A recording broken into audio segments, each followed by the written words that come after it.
आप विश्वास नहीं करेंगे, नोटबुक मेरी 8 बार रिजेक्ट हुई थी सूरज पॉकेट बुक्स में। उनके जो एडिटर थे वो कहते थे कि आंचल का जो कैरेक्टर है आप ऐसा रखिए कि ऑडियंस को लगे कि हाँ कुछ नया है। तो मुझे 7 से 8 बार आंचल के कैरेक्टर को दोबारा मुझे लिखना पड़ा।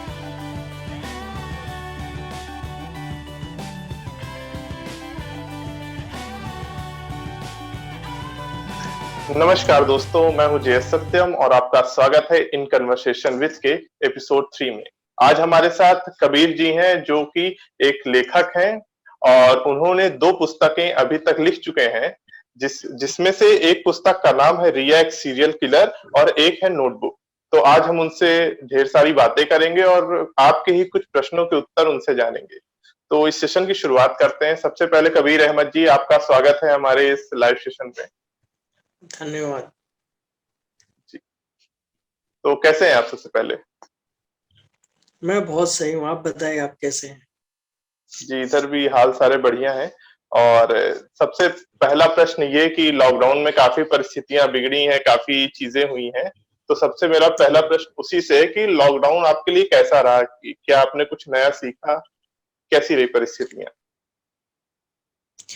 लॉकडाउन तो मुझे बहुत सारी चीजें सिखा दी और सबसे बड़ी चीज है कि टाइम जो मुझे चाहिए था कि मैं एक फिलहाल एक वक्त चाहिए था कि कब में एक ऐसा वक्त मिले कि पूरा दिन ही मुझे लिखने में मिल जाए। जी तो एक ये तो फायदा हुआ है, जितने भी लेखक होंगे लॉकडाउन का सबको फायदा हुआ होगा। जी जी जी। जी तो लॉकडाउन से मतलब आपने टाइम मैनेजमेंट सीखा और जो चीजें पे बहुत आप बहुत वक्त नहीं दे पा रहे थे उस चीजों में वक्त दिया, जैसे लेखन हो गया। तो लेखन से ही लेखन बात हो करते गया। हैं। अभी लेखन की बात चल रही है, आपकी पुस्तकों की बात अभी बाद में करेंगे, पहले लेखन की बात करते हैं कि इस सफर की कैसे शुरुआत हुई, कि मतलब लिखने की शुरुआत कैसे हुई? मेरे 3 भाई और बहन हैं। जी 2 भाई हैं और 1 बहन है। तो वो हमेशा वो मुझसे मैं उनका बड़ा भाई हूँ तो मुझसे स्टोरी मतलब एक्सपेक्ट करते थे कि आप मुझे सुनाओ। तो एक तरह की अगर उनको मैं कहानी सुनाता था वो बोर हो जाते थे, बार बार यही बोलते थे कि नहीं कोई दूसरा बताओ मुझे कहानी। तो मुझे हर बार एक नया सोच के काल्पनिक कोई हमेशा उनको बताना पड़ता था, पड़ता था हर एक शाम। जी तो मुझे लगता है कि वहीं से सुनाने से वहीं से ही मेरी शुरुआत हो गया। पहली मैंने किताब लिखी थी लाइफ इज नॉट इजी। जी। उसको मैंने 2 साल लिखा, फिर उसको पब्लिश कराई, किताब नहीं चला, फिर उसे बंद मैंने करा दिया था। ओके। फिर बाद में पता चला कि जो सेल्फ पब्लिशिंग होती है, कोई हाँ। भी राइटर्स को जैसे भी लिख के दे वो पब्लिश हो जाती है। और जी मेरी किताब बिल्कुल वैसी ही थी, उसमें कोई नया नहीं था, बहुत ही एक और टाइपिंग मिस्टेक भी उसमें बहुत सारी थी। जी तो मुझे किसी ने सलाह दिया कि आप ट्रेडिशनल प्रकाशन में जाओ, अगर आप लिखने के योग्य रहोगे तो आपकी जी स्टोरी लेंगे और वो निःशुल्क आपका प्रकाशित करेंगे। जी। तो फिर मैं वहां से जानकारी लिया, फिर वहां के लिए मैंने लिखना चालू किया। फिर एक प्रभात प्रकाशन के लिए रिया एक सीरियल किलर की कहानी और हाँ एक नोटबुक लव हाँ। स्टोरी किताब सूरज पॉकेट बुक्स के लिए। जी।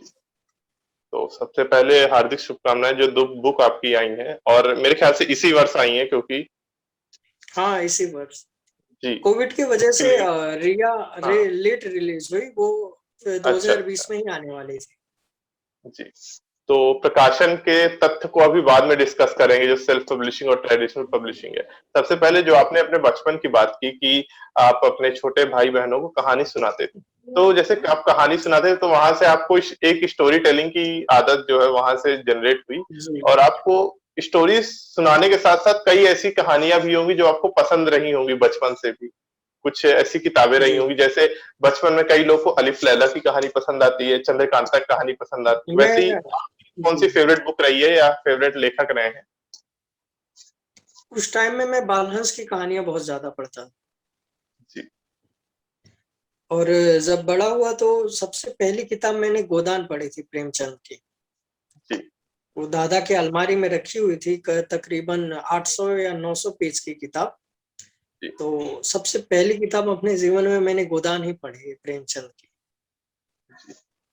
और कोई ऐसा लेखक जिसको आप अपना आइडियल मानते हो कि आपको उनकी जैसे लिखना है, कि मतलब उनकी लेखन शैली से काफी प्रभावित हो आप? जी मेरे सबसे उनसे बात भी होती है मेरी, और मेरे बहुत ही फेवरेट हैं वो दिव्य प्रकाश दुबे जी। जी। उनसे वो बहुत ज्यादा हिंदी इंस्पायर हूँ हिंदी में मैं काफी अच्छा लेखन की काम कर रहे दुनिया हैं, में। नई वाली हिंदी के जी पोस्टर बॉय कहा जाता है उनको। और जी। काफी अच्छे हैं, उनकी काफी पुस्तकें, मतलब अभी जो इब्ने बतूती आई वो तो काफी खूबसूरत है, उनकी पिछली पुस्तकें भी खूबसूरत रही हैं। जी जी, सबसे पहले आपने जैसे बताया कि रिया पुस्तक पहले आने वाली थी आपकी, और जी उसके बाद नोटबुक आपने लिखी, और किस्मत से रिया बाद में आई और नोटबुक पहले रिलीज हो गई। जी। जी। तो सबसे पहले रिया का ही रिया के बारे में ही बात करते हैं। रिया एक सीरियल किलर। मैंने बहुत पहले से ही सोच के रखा था कि मैं एक क्राइम मिस्ट्री एक उपन्यास लिखना है। जी। तो इसके सुझाव के लिए सबसे ज्यादा मुझे हेल्प किसी ने किया है तो हिंदी युग्म के संपादक जो हैं, उन्होंने जी। कहा कि अब कहानियां तो आपके पास बहुत होंगी, पर आप हम्म। ऐसी कहानियां लिखिए जिसमें बहुत ही नया हो, हद से जी। ज्यादा यूनिक हो, तो आपको कोई प्रकाशन ना नहीं बोलेगा प्रकाशित करने के लिए। जी। फिर वहां से मेरे ख्याल आया कि क्यों ना मैं मैंने एक ब्लॉग पढ़ा था एक सीरियल किलर के बारे में। तो हम्म। वहां से मैंने सोचा मैंने क्यों ना सीरियल किलर एक फीमेल लीड रखा जाए और वहां हम्म। से शुरुआत किया जाए। तो जब मैंने पूरी कहानी प्रकाशन को सुना है, उन्हें बहुत अच्छी लगी। बोले बहुत ही नया है ये स्टोरी, हम आपको चांस देंगे। जी, काफी अच्छा था। और अभी हाल ही में रिलीज हुई है, तो रिस्पॉन्स कैसा रहा है पुस्तक का अभी शुरुआत में? रिस्पॉन्स तो बहुत अच्छा रहा है, दोनों किताब एक साथ आए हैं, सबसे ज्यादा रिस्पॉन्स तो नोटबुक का मिल रहा है मुझे। अच्छा। जी। तो जब रिया की बात चल रही है, तो आपका सबसे पहली चीज तो जो सबसे यूनिक पॉइंट हो गया आपकी कहानी का, रिया एक फीमेल सीरियल किलर, जो कम ही देखने को मिलती है फीमेल सीरियल किलर, जी उसका पर्सपेक्टिव आपने दिखाया। तो उसके बारे में थोड़ा ऑडियंस को बताएंगे शॉर्ट में कि रिया एक सीरियल किलर किस चीज के बारे में एग्जैक्टली है? एक्चुअली में क्या है कि एक एक फीमेल की जो लाइफ होती है वो हम्म। अब जैसे कि एक दूसरा इंसान को लगता है कि उनकी लाइफ, साधारण शब्दों में कहूँ कि उनको लगता है कि बहुत ही आसान है। पर जी। उनके साथ जो जीवन में जो भी घटनाएं होती हैं, अगर कोई इंसान, अगर जो पुरुष अगर उनके रास्ते पे चले तो वो हम्म। बिल्कुल नहीं सह पाएगा। जी। क्योंकि जो एक क्षमता होता है कंट्रोल करने की, वो क्षमता पुरुष में नहीं होता है, महिलाओं में बहुत ज्यादा होता है। और बहुत सारी ऐसी महिलाएं हैं जो इतिहास में भी ऐसी रही हैं कि ये क्षमता को कंट्रोल नहीं कर पाई हैं और जाके कुछ ऐसा कर दी हैं कि उन्हें जो लोगों के नजर में या कानून के नजर में वो गुनाह है, जी। और वो उनको जैसे, करना पड़ता है, उनकी एक मजबूरी होती है। जी, सबका जैसे आपने बताया कि अभी आपका मैं पोस्ट पढ़ रहा था कि सीरियल किलर्स के बारे में आपने बताया था, 4 टाइप के सीरियल किलर्स होते हैं। हाँ, हाँ। सीरियल किलर सीरियल किलर के सिर्फ चार टाइप, मतलब प्रकार के नहीं होते हैं। अगर हुँ। आप डीप डाउन पढ़ेंगे तो उनके टोटल 16 प्रकार हैं। और जी। जो रिया का प्रकार है वो एक सीरियल टाइप का है। जब एक हुँ। मानसिक स्थिति खो जाती है तो हुँ। हुँ। इंसान एक तरीके से मर्डर करके दूसरा दूसरा जब मर्डर करता है तो उनको एक सुकून मिलता है, एक सीरीज होता जी। है उनका। वो अंदर से पागल तो होते ही हैं पर होते नहीं है। उनकी जो स्थिति होती है उनकी मजबूत रहती है, उनके अंदर जी। चालाकी रहेगी, दूसरों को बेवकूफ बनाने की क्षमता रहेगी, पर इनको मर्डर करना उनके लिए हद से ज्यादा जरूरी हो जाता है। आगे बढ़ते हैं अपने जो नेक्स्ट पार्ट की तरफ, कि जो है आपकी बुक के बारे में, नोटबुक के बारे में। तो आपने जब शुरुआत रोमांस से की, फिर आए मर्डर मिस्ट्री में, फिर वापस गया जी रोमांस की तरफ। तो ये जो शिफ्ट जी। रहा, कैसा रहा, कि मतलब शिफ्ट जो आपने किया जेनरे वाइज? शिफ्ट कैसा है कि पहले की जो रोमांटिक जो भी किताबें होती हैं हुँ। हुँ। उसमें क्या है कि आपको बहुत ही मजा आता है। जी। जो भी अध्याय जहाँ से चालू हो जहाँ पे खत्म हो उसकी एक अलग ही, हर एक अध्याय की अपनी अलग अलग बात होती है। हुँ। हुँ। और वहीं मर्डर मिस्ट्री की बात करें तो आपको थोड़ा गंभीर होके लिखना पड़ता है कि यहाँ से जी। क्या करना है, यहाँ से क्या करना है। और रोमांटिक कहानी में क्या है कि आपके जो अंदर जो फीलिंग है, जिस टॉपिक पे अध्याय चल रहा है वो फीलिंग को उमेड़ कर आपको वहीं पे लिखना है। तो इन दोनों को कंपेयर में अगर देखें तो मजा तो थ्रिलर में ही आता है। उसमें जी। लिखने का एक वो ये होता है कि आगे क्या ऑडियंस को बताना है, इसके बाद हाँ, हाँ। ऑडियंस को क्या बांध के रखना है इस पेज के बाद। तो ये जी, बहुत ही थोड़ा मजा आता है। और जी। रोमांटिक कहानियों में मजा नहीं आता है, थोड़ा वो होता है कि लव स्टोरी क्या है, कॉमन चीज है। हुँ, आपको उसमें ये बताना होता है कि मेरी किताब अलग क्यों है। जी, मेरे लिखने का एक अलग तरीका है कि जो कैरेक्टर होते हैं मैं उन पे ज्यादा भाव देता हूँ। कि जैसे इस कहानी में कबीर जो मेन कैरेक्टर है, फिर हुँ, सनाया है वो जिससे प्यार करता है, वो नहीं मिलती है। जी, और मेन लीड में आंचल का कैरेक्टर है। तो मैं जितने भी अगर किरदार जो होते हैं मैं उस पर ज्यादा भाव देता हूँ, उस पर ज्यादा काम करता हूँ कि किरदार कैसे लोगों को लगे कि हाँ ये बांध के रख सकते हैं। जी, प्यार की कहानी में बहुत ही अगर नॉर्मल अगर प्यार की कहानी चलता है तो आप किसी से अगर प्यार करते हैं तो आपके लाइफ में और बहुत सारे आसपास होंगे जो आपकी हेल्प करेंगे या सलाह देंगे। तो उनको कैसे क्रिएट करना है वो आपको ध्यान रखना है कि हू बहू आपको जी, वो रखेंगे तो जो पढ़ने वाले को लगेगा कि हाँ मैंने अगर प्यार किया था तो ऐसे ही सलाह देने वाले आए थे, ऐसे ही मेरे पास लोग मौजूद थे। आप सिर्फ लड़का और लड़की के बारे में लिखेंगे तो आपको वही पसंद, मतलब मेरे ख्याल से तो नहीं पसंद करेगा जी। पढ़ना आपकी किताब। और सपोर्टिंग सबसे ज्यादा मेरे मेरे अनुसार जो जितना मेन कैरेक्टर इम्पोर्टेंट होता है, सपोर्टिंग कैरेक्टर भी इम्पोर्टेंट होते हैं। बहुत ज्यादा। और अगर ऑडियंस सपोर्टिंग कैरेक्टर को भूल जा रही है, तो कहीं ना कहीं आपके उस लेखन में ही कमी है, ऐसा माना जाना चाहिए। कि जी क्योंकि जो अगर कहानी जब चलते हैं हम, अधिकतर लोग क्या गलती करते हैं जब कहानी को आगे बढ़ते प्रेम कहानी में, तो उस चीज को, उस कैरेक्टर को डेवलप नहीं करते हैं। अधिकतर लोग ये कमी जी खा जाते हैं कि एक के पॉइंट ऑफ व्यू से दिखा रहे कहानी, और उस किरदार की कोई कमी नहीं, मतलब हमेशा खूबी दिखा रहे हैं। और हम्म उसमें कुछ चेंजेस ही नहीं आ रहे कि मतलब जैसे कहानी की शुरुआत में था वैसी कहानी के एंड में था। बस वो उस लड़की के साथ होने के लिए, कि मतलब उसको उसके साथ होने के लिए संघर्ष कर रहा है, लेकिन उसमें कोई बदलाव नहीं आ रहा है। तो यहाँ पे आप चीजें काफी अभी चैलेंजिंग हो जाती हैं। आप विश्वास नहीं करेंगे, नोटबुक मेरी 8 बार रिजेक्ट हुई थी सूरज पॉकेट बुक्स में। उनके जो एडिटर थे वो कहते थे कि आंचल का जो कैरेक्टर है आप ऐसा रखें कि ऑडियंस को लगे कि हाँ कुछ नया है। जी, तो मुझे 7 से 8 बार आंचल की कैरेक्टर को दोबारा मुझे लिखना पड़ा। फिर जाके अब कोई रीडर्स अगर पढ़ता है, मुझे ऐसा लगता था पहले कि अरे यार ये एडिटर्स मेरे पीछे क्यों पड़ा है, मैं इतना सारा तो लिख दिया हूँ फिर भी मेरे पीछे पड़ा है। जी, तो लिखते लिखते एक बार सही हो गया। फिर अब जब रिव्यू मुझे आते हैं, पर्सनल हो या कहे पर्सनल हो इंस्टाग्राम पे एफबी पे, तो वो लोग बोलते हैं यार आंचल का जो कैरेक्टर है वो शनाया मेघना और भी जो कबीर इन कैरेक्टर से भी ऊपर है।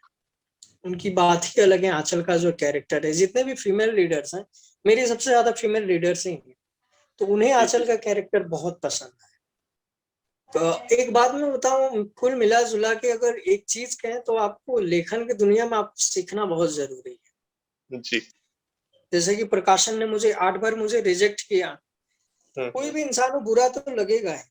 पर बाद में जी, ये रियलाइज हुआ कि वो 8 बार रिजेक्ट होने के बाद भी आज ऑडियंस क्यों पसंद कर रही है, इसी वजह से पसंद कर रही है क्योंकि 8 बार ही मेरी किताब रिजेक्ट हुई थी। फिर जी, जाके मैंने उसमें सुधार किया।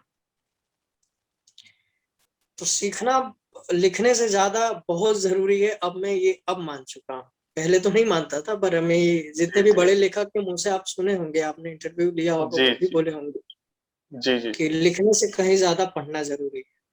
जी। पढ़ना तो अति आवश्यक है, क्योंकि पढ़ने से आपको काफी चीजें, क्योंकि जब कहानी आपको पेपर में उतारनी, जैसे मैंने कही थी, वहीं पे जी चैलेंज आता है। जब आपको कहानी पेपर उतारनी है, कई बार शब्दों की कमी पड़ जाती है, और शब्दों की कमी कैसे पूरी होती है, जब आप और लोग की किताबें पढ़ेंगे, जानेंगे वो कैसे एक्सप्रेस जी कर रहे हैं अपने शब्दों जी को।